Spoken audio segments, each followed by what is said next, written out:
आज MSV sir YouTube channel की तरफ से आपको CDP question child development and pedagogy, जिसको हिंदी में बोलते हैं बाल विकास एवं शिक्षा शास्त्र, क्वेश्चन नंबर 1 है।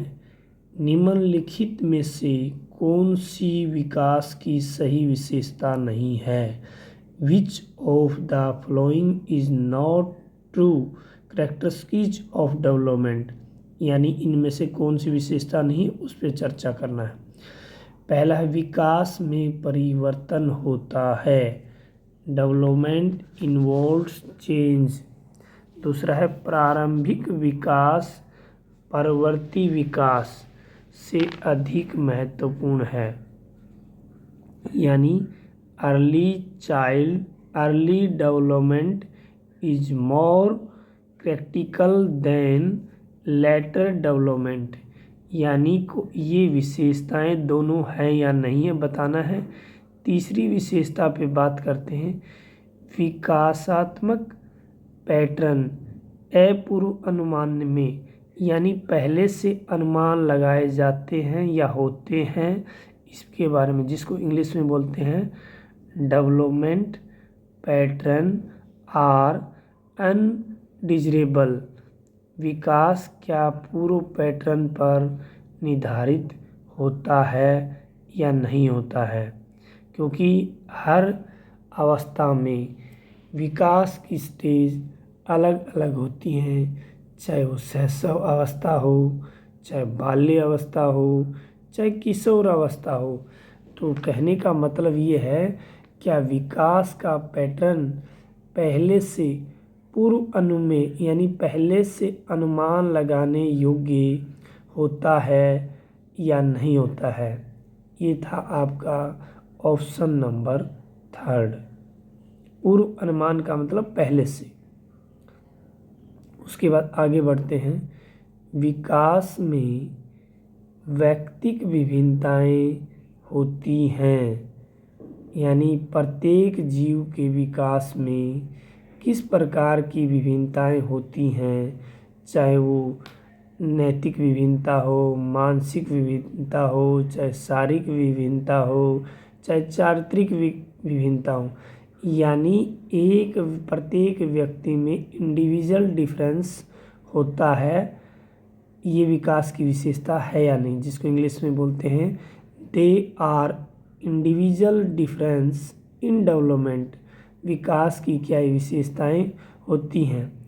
तो इसका जो राइट आंसर होगा, वो प्रिय विद्यार्थियों, चारों में से कौन सी विशेषता नहीं है? इसमें विशेषता नहीं है 3rd नंबर, जो विकासात्मक पैटर्न पूर्व अनुमान है, वो यहाँ राइट आंसर है, क्योंकि विकास में परिवर्तन होता है, चेंज आता है, ये विशेषता है। विकास प्रारंभिक विकास परवर्ती, यानी पहले से विकास हर स्टेज में होता है। विकास में व्यक्तिगत विभिन्नताएं भी होती हैं। तो हमारे यहाँ करेक्ट आंसर क्या हो गया? विकासात्मक पैटर्न पूर्व अनुमानित होते हैं। ये ऑप्शन सी हमारा राइट आंसर है। अगले नेक्स्ट क्वेश्चन पे चलते हैं।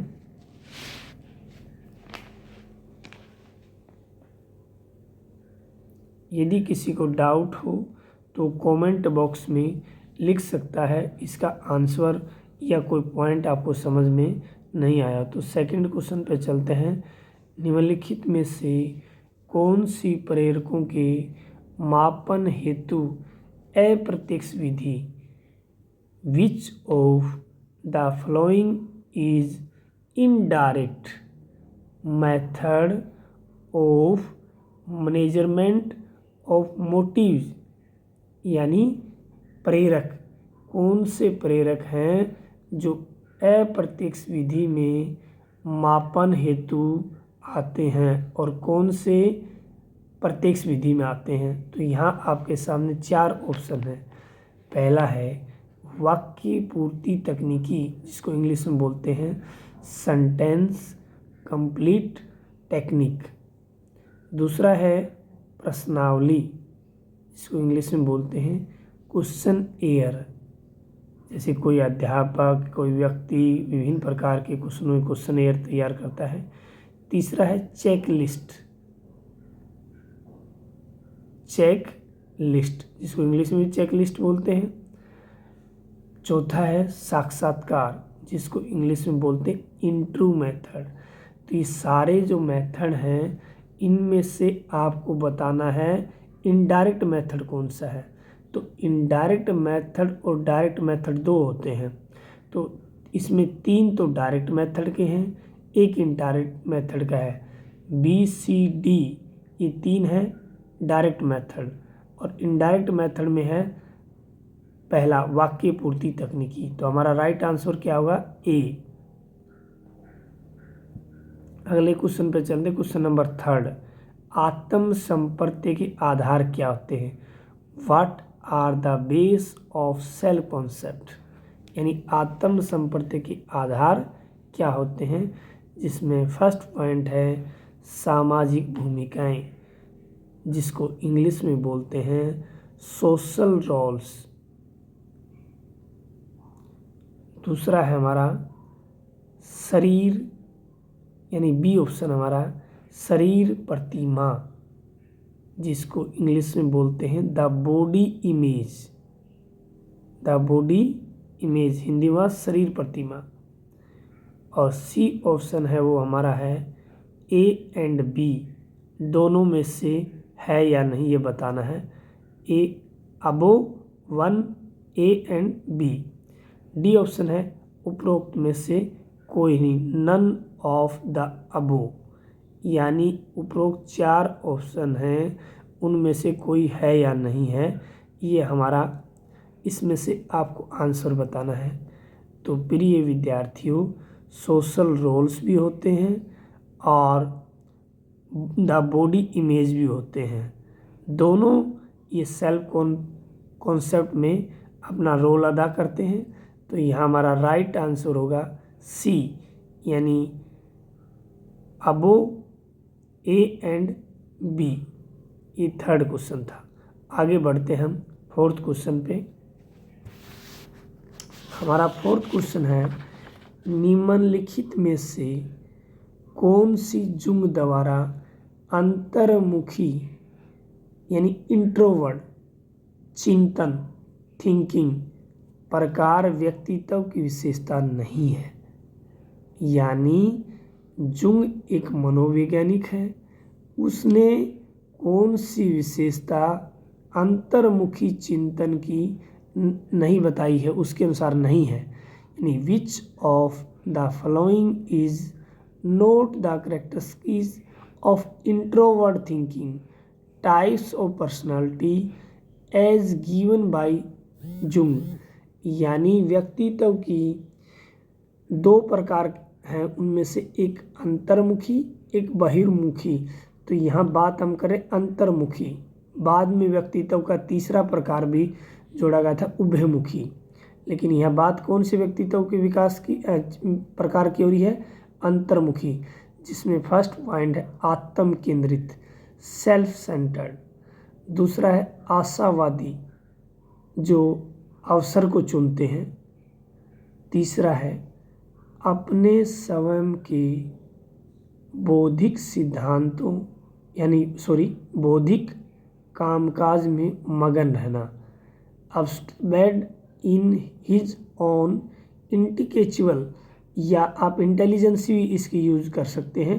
प्रोस्यूट, यानी अपने ही कार्यों में वो व्यक्ति मगन रहते हैं, या अपने ही कामकाज में व्यस्त रहते हैं, या अपने ही कामकाज में लगे रहते हैं, उन्हें दूसरों की कोई चिंता नहीं होती।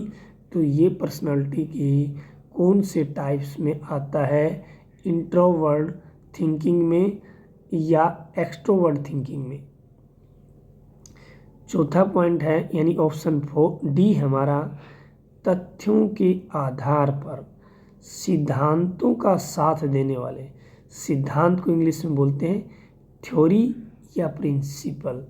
Support theory with fact, fact होगा तथ्य, यानी तथ्यों के आधार पर सिद्धांत की जो बात होती है क्या वो इसके अंतर्गत सम्मिलित होती है? यानी ये चारों में से कौन सी विशेषता इंट्रोवर्ट की नहीं है?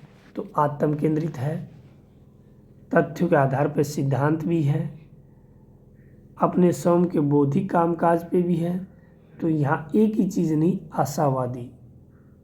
तो ये आशावादी नहीं होते, इंट्रोवर्ट वाले निराशावादी होते हैं, छोटी छोटी बातों पर घबरा कर ये निराश हो जाते हैं। तो यह अंतर्मुखी चिंतन के प्रकार का आंसर हुआ आशावादी। यदि आपको फिर भी कोई इस टॉपिक से रिलेटेड पर्सनालिटी पे कोई वीडियो चाहिए, कोई और सवाल जवाब हो, तो आप कमेंट बॉक्स में डाल सकते हैं। हम नेक्स्ट आप उसी के हिसाब से और अगला उससे रिलेटेड क्वेश्चन दे देंगे। आगे बढ़ते हैं नेक्स्ट क्वेश्चन पे। 16 वर्ष की आयु तक मस्तिष्क का भार लगभग कितना हो जाता है? What is the approximate weight of brain up to 16 year? यानी एडोलेंस के एक बालक के मस्तिष्क का विकास कितना होगा? 750 से 900 ग्राम, 1200 ग्राम से 1400 ग्राम, 1000 ग्राम से 1200 ग्राम, 800 ग्राम से 1000 ग्राम। यानी option A B C D में से 16 साल के एडोलेंस के बच्चे का वेट का ब्रेन का वेट कितना होगा? वो होगा हमारा ऑप्शन बी, यानी 1200 ग्राम से 1400 ग्राम के बीच में किशोर अवस्था के बालक के मस्तिष्क का भार होता है। क्योंकि शैशव अवस्था में मस्तिष्क का अलग वेट होता है, किशोर बाल्य अवस्था में अलग होता है, किशोरावस्था में अलग होता है, प्रौढ़ावस्था में अलग होता है। हमारी बॉडी का एक मेन पार्ट है ब्रेन। अगले नेक्स्ट क्वेश्चन पे चलते हैं। कौन से मनोवैज्ञानिक ने, क्वेश्चन नंबर हमारा 6, कौन से मनोवैज्ञानिक ने अपनी पुस्तक, मनोवैज्ञानिक मतलब साइकोलॉजिस्ट, अपनी पुस्तक हेरिडिटी जीन्स में व्यक्तिक विभेद, यानी कौन से ऐसे साइकोलॉजिस्ट हैं जिन्होंने एक पुस्तक लिखी है, पुस्तक का नाम है हेरिडिटी जीन्स, में व्यक्तिक विभेद मतलब इंडिविजुअल डिफरेंस का वैज्ञानिक ढंग से, यानी साइंस के हिसाब से ढंग से विवेचना प्रस्तुत किया है।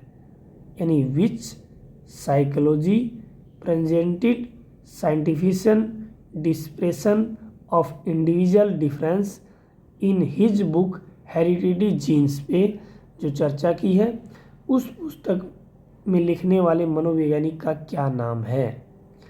Option A Allport, option B Jean पियाजे, option C sir Francis Galton. Sir Francis Galton. Option D है उपरोक्त में से कोई नहीं, नन ऑफ द अबो। तो आलपोर्ट है, उन्होंने पर्सनालिटी से संबंधित बात की है। जीन पियाजे ने कोग्निटिव थ्योरी से संबंधित बात की है, यानी संज्ञानात्मक विकास। तो यहाँ कौन होंगे? Sir Francis Galton.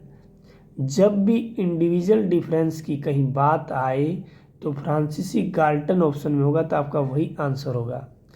फ्रांसीसी इसलिए नाम जुड़ा क्योंकि ये फ्रांस देश के थे। वीडियो कैसी लगी इस पे कमेंट बॉक्स में बताना, और वीडियो को